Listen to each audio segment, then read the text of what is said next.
నమస్తే అండి, నా పేరు సుమయ. డియర్ ఉమా అని ఒక ఫిలిం తీసాం. ఆ సినిమా ప్రొడ్యూసర్ని, అలానే ఆ సినిమాలో హీరోయిన్ని. మేము ఈ ప్రమోషన్స్లో చాలా బిజీగా ఉన్నాం.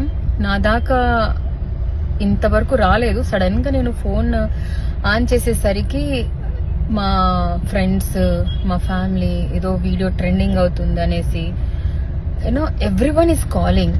అంటే ఎంత టెన్షన్ క్రియేట్ చేసిందంటే నేను అనుకున్నా ఏమైందబ్బా అని. తీరా చూస్తే ఒక వీడియో, ఎయిర్పోర్ట్ వీడియో. ఆ ఎయిర్పోర్ట్ వీడియోకి వాళ్ళకి నచ్చినట్టు ఏదో కామెంట్ చేసుకొని ఏదేదో పోస్ట్ చేస్తున్నారు. ఒక అమ్మాయిని పెట్టుకొని దయచేసి ఇలా అంటే నిజాలు తెలియకుండా చెయ్యకండి. అంటే రాజకీయం చేయొచ్చు, కానీ ఒక అమ్మాయిని అడ్డం పెట్టుకొని రాజకీయం చేయకండి దయచేసి. అదే నా పక్క సీట్లో ఇంకెవరన్నా ఉండుంటే, మీకు పడని వాళ్ళు ఎవరున్నా కూడా ఇలానే రాస్తారా? ఒక ఉమెన్ కి ఇచ్చే రెస్పెక్ట్ మన ఇండియాలో ఇంతేనా?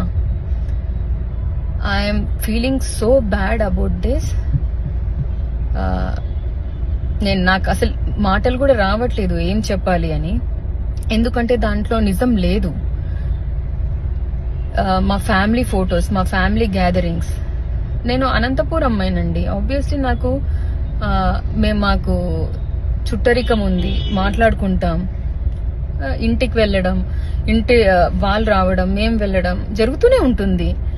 దాన్ని కూడా సడన్ గా ఇలా చేస్తున్నారంటే నేను దీన్ని ఎలా తీసుకోవాలో నాకు అర్థం కావట్లేదు.